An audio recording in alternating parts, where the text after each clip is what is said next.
ஆப்கி அதாலத்தில் champion boxer Mary Kom மீது உள்ள குற்றச்சாட்டு. இவர் மிகவும் குறும்புக்காரர். நான் ஏன் பயமா இருக்குன்னு சொன்னேன்னா, உங்க சின்ன வயசு நிகழ்வுகளை பத்தி நான் நிறைய படிச்சிருக்கேன். நீங்க உங்க அண்ணனை மோசமா அடிச்ச அடியில அவரை ஹாஸ்பிட்டலுக்கு தூக்கிட்டு போற மாதிரி ஆயிடுச்சு. நான் ரொம்பவே நாட்டியா இருப்பேன் சின்ன வயசுல இருந்தே. ஆமா, அது உண்மைதான். கடவுள் ஒருவேளை ஆ, எதையாவது சாதிக்கிறதுக்காக என்ன படைச்சிருக்காரோ என்னமோ. எனக்கு அந்த டைம்ல அதெல்லாம் தெரியாது. எல்லா குழந்தைங்களுக்கும் விளையாட்டுன்னா ரொம்பவே பிடிக்கும். ஆனா என்னோட கிராமத்துல வந்து பாத்தீங்கன்னா, பொண்ணுங்களுக்கு பெருசா விளையாட்டுல ஈடுபாடுன்னு சொல்ற அளவுக்கு இருக்காது. ஆனா எனக்குள்ள ஒரு தனி எனர்ஜி இருந்தது, ஒரு தனி இன்ட்ரெஸ்டே இருந்தது. பொண்ணுங்களுக்கு பிடிக்கிற எந்த விஷயமும் எனக்கு பிடிக்காது. பசங்களோட எந்த பொருளா இருந்தாலும், அதாவது ட்ரெஸ்ல இருந்து விளையாட்டுல இருந்து, அதுதான் எனக்கு பிடிக்குது. அதை வச்சுதான் அவங்க கூட மோதுவேன், சவால் விடுவேன். அதனால சில நேரங்கள்ல எனக்கு அப்பப்போ ரொம்ப கோவம் வரும். யாராவது என்ன பத்தி ஏதாவது சொல்லிட்டா திரும்ப அவங்கள ஒரு கை பாத்துருவேன். அண்ணனா இருந்தாலும் சரி, அது அண்ணனா இருந்தாலும் சரி, தம்பியா இருந்தாலும் சரி, யாரா இருந்தாலும் சரி, ஒருத்தர கூட விட மாட்டேன். இது உண்மையா? நீங்க யாரா பசங்க கூட இருந்தாலும் அடிச்சிருவேன். கோலி எல்லாம் விளையாடுவீங்க? ஆமா, அதுதான் என் வாழ்க்கையோட ஆரம்பம்னே சொல்லலாம். காலையில 6 மணில இருந்தே ஆ, சாயந்தரம் 6 மணி வரைக்கும் நாள் முழுக்க கோலி கோலி கோலி. நான் எப்படி விளையாடுவேன்னா, கோலிய பிடிச்சி இப்படி எய்ம் பண்ணி அப்படி விடுவேன். இந்த மாதிரி.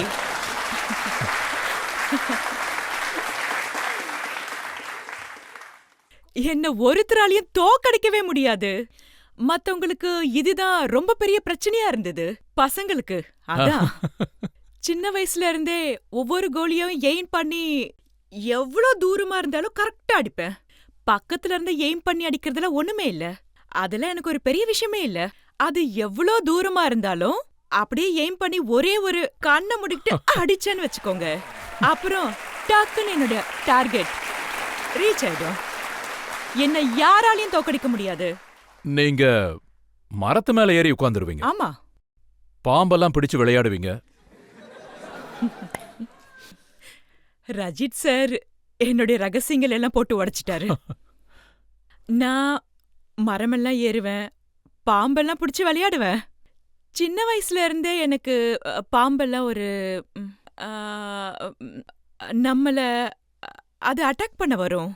அப்ப அது அடிக்க வேண்டியது இருக்கும், நம்ம உயிரை காப்பாத்திக்கிறதுக்காக. ஒரு நாள் ராத்திரி நேரத்துல நான் சர்ச்சுக்கு போயிருந்தேன். போயிட்டு வரும்போது பாத்தீங்கன்னா, என் முன்னாடி ரொம்ப பெரிய பாம்பு என்னை கிராஸ் பண்ணிட்டு போகுது. நான் எந்த அளவுக்கு பயந்தேன்னா, அப்போல இருந்து எனக்கு பாம்பை பார்த்தாலே ஒரு விதமான பயம். பாம்பு பயந்துச்சா, நீங்க பயந்தீங்களா?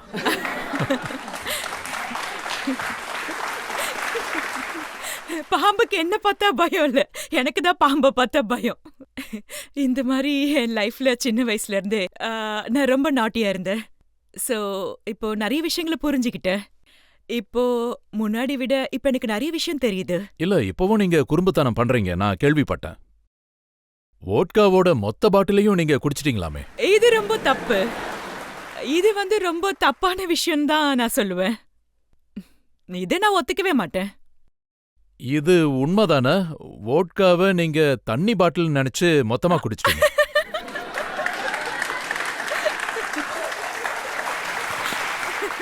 அட கடவுளே! ஆக்சுவலி நான் ஷிலாவ்ல ஒரு மாரத்தான் ஈவெண்ட்டுக்கு போயிருந்தேன். ரன் பண்ணதுக்கு அப்புறம் ரூமுக்கு வந்துட்டேன். எனக்கு வந்து ரொம்ப தாகமா இருந்தது. அப்போ அங்க ஒரு பாட்டில் இருந்தது. அது வந்து என்ன சொல்லுவாங்க, ஒரு மாதிரி ரவுண்டா இருக்குமே, வோட்கா.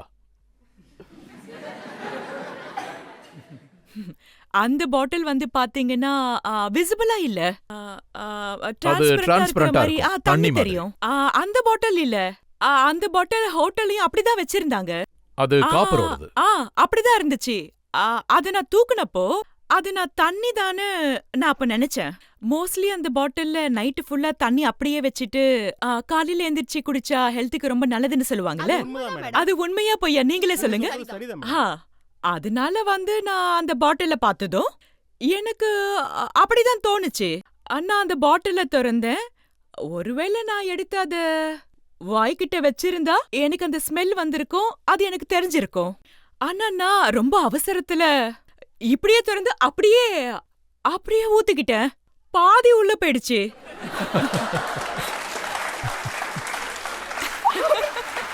திடீர்னு 1 செகண்ட் 2 செகண்ட்ல என்னோட தலையே அப்படியே சுத்த ஆரம்பிச்சுது. நான் உடனே என்னோட பிஏக்கு கால் பண்ணேன். எனக்கு ஏதோ நடக்குது, நான் வேற பிரைஸ் வேற கொடுக்கணும், டிஸ்ட்ரிபியூஷன் வேற பண்ண வேண்டியது இருக்கு. ஒருவேளை நான் தூங்கிட்டேன்னா என்னை எழுப்புங்க, யாராவது ரூம்க்கு வெளியில என்னை எழுப்புங்க, நாக் பண்ணுங்க, எனக்கு ஏதோ ஆயிடுச்சுன்னு நான் உங்ககிட்ட சொன்னேன். என்னால எந்திரிக்க முடியுமா முடியாதான்னு எனக்கு ஒண்ணுமே புரியல. அங்க இருந்த பாட்டில்ல அது தண்ணின்னு நினைச்சு நான் எடுத்து குடிச்சிட்டேன். அது தண்ணி இல்ல, வோட்கா. அட கடவுளே! சார், நான் என்ன பண்ணுவேன் அந்த டைம்ல? எனக்கும் ஒன்னும் புரியவும் இல்ல, எதுவும் தெரியவும் இல்ல. அது வோட்கான்னு. அப்ப நான் சொன்னது உண்மைதானே? அது உண்மைதான்.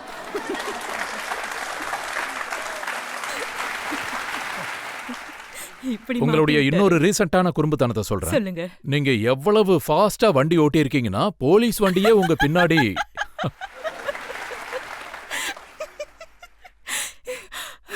இதெல்லாம் நீங்க எங்க இருந்து எடுக்குறீங்க? யாரு யார் இதெல்லாம் உங்களுக்கு சொல்றாங்க? ஓகே. நான் வாழ்க்கையில டிரைவிங்கே கத்துக்கல. டைரக்டா எனக்கு மணிப்பூர்லயும் என்கிட்ட 2-3 லக்ஸரி கார்லாம் இல்ல, இருந்தாலும் 2 கார் இருக்கு. நான் அத ஒரு நாள் கூட தொட்டதில்ல. டெல்லியில நான் மெம்பர் ஆஃப் பார்லிமெண்ட் ஆனப்போ நான் ஒரு பங்களால இருந்தோம். அப்போ சில நேரங்கள்ல இந்த டிரைவர் வரமாட்டாரு. என்ன பண்றது? அண்ட் அது எப்படி ஓட்டுறதுன்னு எனக்கு சுத்தமா தெரியாது. சரி, ஒரு வாட்டி ட்ரை பண்ணி பாப்போம், இது ஆட்டோமேட்டிக் தானே, இது ஒன்றும் டிஃபிகல்ட்டா இருக்காதுன்னு நினைச்சேன். இப்படி ஆக்சிலரேட்டர் அழுத்தணும், இப்படி சுத்தணும், அப்படிதான் நினைச்சு நான் வண்டிய ஸ்டார்ட் பண்ணிட்டேன். கார் முன்னாடி போயிடுச்சு. நான் டெல்லி டிராஃபிக் நடுவுல இருக்கேன். அதுதான் என்னோட ட்ரைனிங்கா மாறிடுச்சு. அதுக்கப்புறம் ஒரு நாள் என்ன இன்சிடென்ட் நடந்துச்சுன்னா, அது சொல்லணுமா? ஒரு நாள் ட்ரைனிங்ல திரும்ப வந்தப்போ ஒண்ணுமே நடக்கல. வரும்போது ரெட் லைட் இருந்தது, நான் நிறுத்திட்டேன். பின்னாடி இருந்து யாரோ டமால்னு என் வண்டியை இடிச்சிட்டாங்க. என்னடா அது, நம்ம தப்பு எதுவுமே இல்லையே, நீ தானப்பா இடிச்ச, வாப்பா வா, நீ வெளியில வா, கம் கம் கம் அவுட், நீ இறங்கி வா பேசலான்னு சொன்ன. இது யாரோட தப்பு? ரெட் லைட் நீ பாக்கலையான்னு கேட்டேன். மேம், உங்க தப்பு தான், உங்க தப்பான்னு விரல இப்படி நீட்டி நீட்டி என்கிட்ட பேசினா. அவன் என்னைய பாயிண்ட் பண்ணா. அப்புறம் திடீர்னு கிரீன் சிக்னல் போட்டுட்டாங்க. அவன் கார் எடுத்துட்டு வேகமா போகணும்னு நினைச்சான். அப்போ ஸ்கூல் ஹாலிடேஸ் வேற, அவனால தப்பிச்சு வெளியே போக முடியல. அவன் என்ன எப்படி பாயிண்ட் பண்ணானா, மேடம் இது உங்க தப்புதான், உங்க தப்புதான், உங்க தப்பான்னு என்ன பாயிண்ட் பண்ணிட்டே இருந்தா. நான் வண்டியை நிறுத்தி வச்சிருந்தேன் ரெட் லைட் போட்டதுனால. நீங்க என் வண்டியை அடிச்சீங்க, இது எப்படி என்னோட தப்பாகும்னு. இது தப்பு இல்ல. அவன் சொன்னதையே சொல்லிக்கிட்டு இருக்கா. அப்ப நான் டக்குன்னு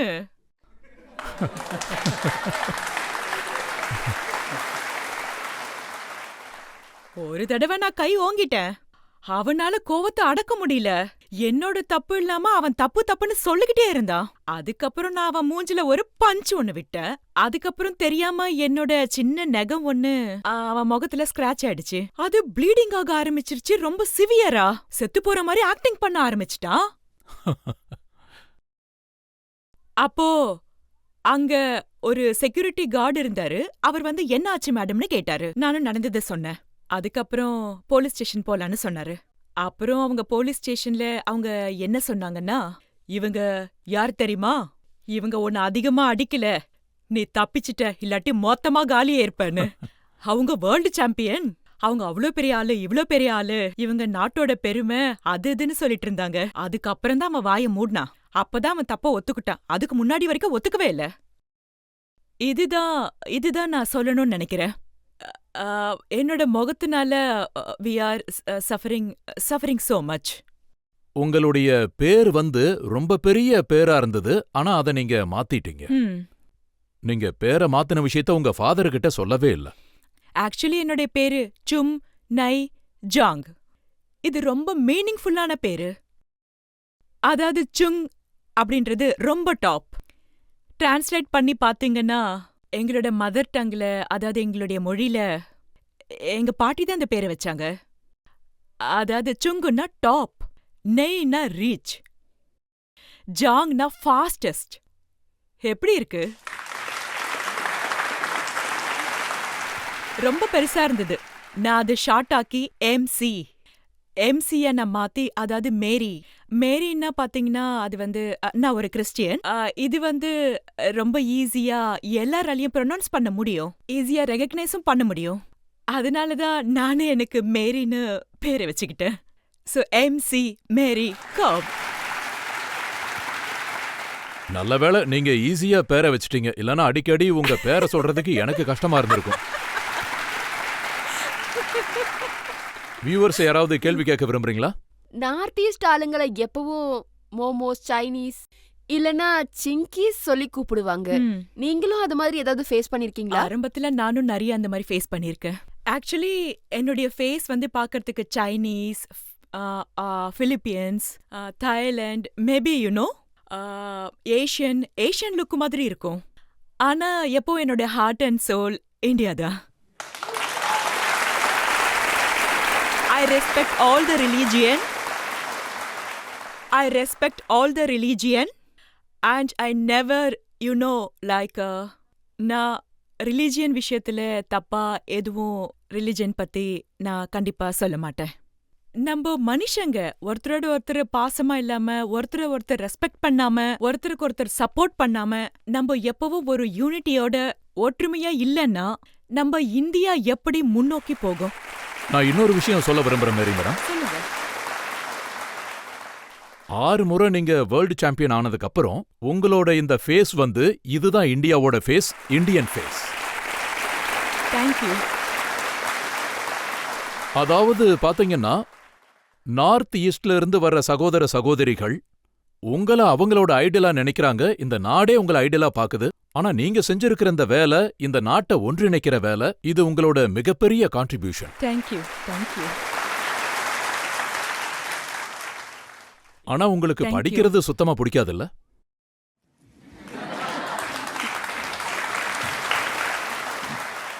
படிக்கிறதுல எனக்கு கொஞ்சம் தூக்கம் வந்துருது, என்ன பண்றது? புக்கை இப்படி முன்னாடி பார்த்தா என் கண்ணு அப்படியே இப்படி தூங்குற நிலைமைக்கு அது ஆட்டோமேட்டிக்கா போயிடும். நான் வந்து படிக்கிறது சரியா பண்ணலன்னாலும் நான் பாக்ஸிங் நல்லா தானே பண்றேன். கை தட்டுங்க. ஆனா இது உண்மையா? நீங்க பாக்ஸர் ஆகுறதுல உங்க அப்பாவுக்கு விருப்பம் இல்லையாமே? ஆமா. உங்க அப்பா வந்து சொல்லியிருக்காரு, நீ இப்படியெல்லாம் பாக்ஸர் ஆனா முகத்தோட வட்டம் மாறிடும், கல்யாணம் பண்ணிக்க முடியாதுன்னு சொல்லியிருக்காரு.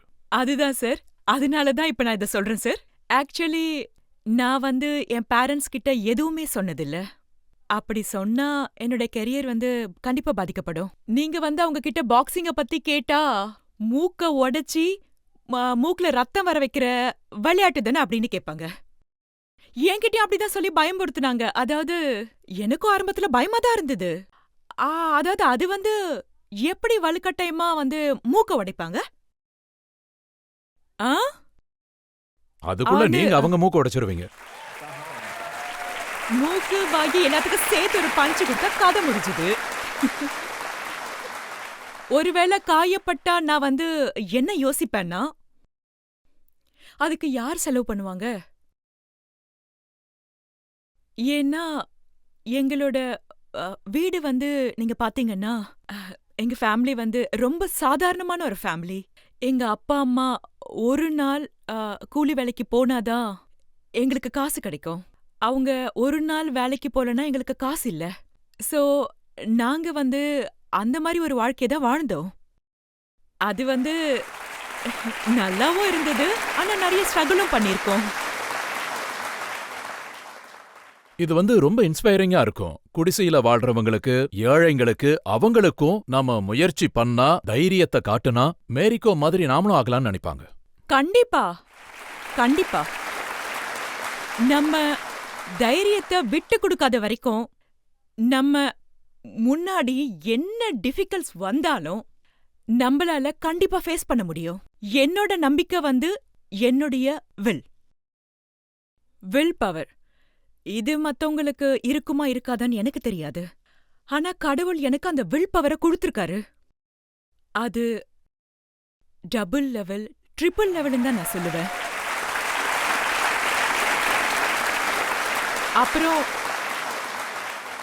அப்புறம் மென்டலி இது மென்டல், இது ரெண்டுமே ரொம்ப ஸ்ட்ராங். இதுவும் ஸ்ட்ராங். இது மட்டும் உங்களுக்குள்ள இருந்தா யாராலையோ உங்களை தோக்கடிக்கவே முடியாது. சோஷியல் மீடியால மக்கள் எந்த அளவுக்கு ட்ரோல் பண்றாங்க. ட்ரோல் எந்த அளவுக்கு பிரைம் மினிஸ்டர் கூட விட்டு வைக்கல. யாரதான் விட்டு வைக்கிறாங்க? நீங்க சொல்றது நெகட்டிவா மக்கள் பேசுறத நாம கண்டுக்க கூடாது. மென்டலி ஸ்ட்ராங்கா இருக்கணும், நம்ம வேலையை பார்த்துட்டே இருக்கணும்னு ஆமா சொல்றீங்க. கண்டிப்பா. நம்மளுடைய ஃபோக்கஸ் எந்த மாதிரி இருக்கணும்னா, நம்ம அச்சீவ் பண்ற வரைக்கும், அச்சீவ் பண்ணதுக்கு அப்புறம் ப்ரூவ் பண்ற அப்புறம் வரைக்கும் அப்பாவுக்கு சொல்லக்கூடாது. சொல்லக்கூடாது. அதுக்கப்புறம் தெரிஞ்சிருச்சுல, மாட்டிக்கிட்டேனே. மறைக்க முடியல. ஏன்னா ஒரு வருஷத்துக்குள்ள எல்லாமே என் கைக்குள்ள வந்துருச்சு. மெடல் Within 6 months நான் ஒரு ஸ்டேட் சாம்பியன் ஆனேன். அதுக்கப்புறம் 8 மாசத்துக்குள்ள நான் ஒரு நேஷனல் சாம்பியன். அதுக்கப்புறம் ஒரு வருஷத்துக்குள்ள நான் வேர்ல்ட் சில்வர் மெடலிஸ்ட் ஆனேன்.